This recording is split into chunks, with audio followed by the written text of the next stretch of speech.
আসসালামু আলাইকুম। বর্তমানে হাঁস পালন করে স্বাবলম্বী হওয়ার সবথেকে কার্যকারী উপায় হলো অর্গানিক বা প্রাকৃতিক পদ্ধতিতে পালন করা। আজ আমি আপনাদেরকে দেখাবো কিভাবে ঘাসের জমিতে হাঁস ছেড়ে পালন করে খরচ কমিয়ে দ্বিগুণ লাভ করা সম্ভব। যারা ভাবছেন হাঁস পালনে খাবারের অনেক খরচ পড়ে যায়, আজকে ভিডিওটি তাদের জন্য। ঘাসের জমিতে হাঁস পালন করলে তারা প্রাকৃতিকভাবে প্রচুর পরিমাণে সবুজ ঘাস এবং ছোট ছোট পোকামাকড় খেয়ে থাকে। এতে করে যে দুই ধরনের সুবিধা পেয়ে থাকবেন আপনারা।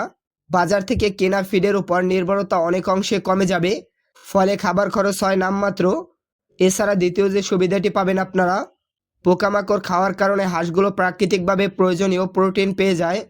এভাবে অর্গানিক পদ্ধতিতে রোদে এবং খোলা জায়গায় হাঁস বড় হলে তাদের রোগ প্রতিরোধ ক্ষমতা অনেক বেড়ে যায়। বদ্ধ অবস্থায় পালনের চেয়ে মুক্ত পরিবেশে হাঁস পালনে সুস্থ থাকে হাঁস এবং দ্রুত বৃদ্ধি পায়। এতে করে ঔষধ বা বাড়তি যত্নের ঝামেলা পোহাতে হয় না। আপনাদের বাড়ির পাশে যদি পর্যাপ্ত ঘাসযুক্ত জমি থাকে এবং নদী থাকে বা পুকুরের সুবিধা থাকে, তবে দেরি না করে আজই হাঁস পালন শুরু করতে পারেন। এটি যেমন সহজ তেমনি লাভজনক হবে।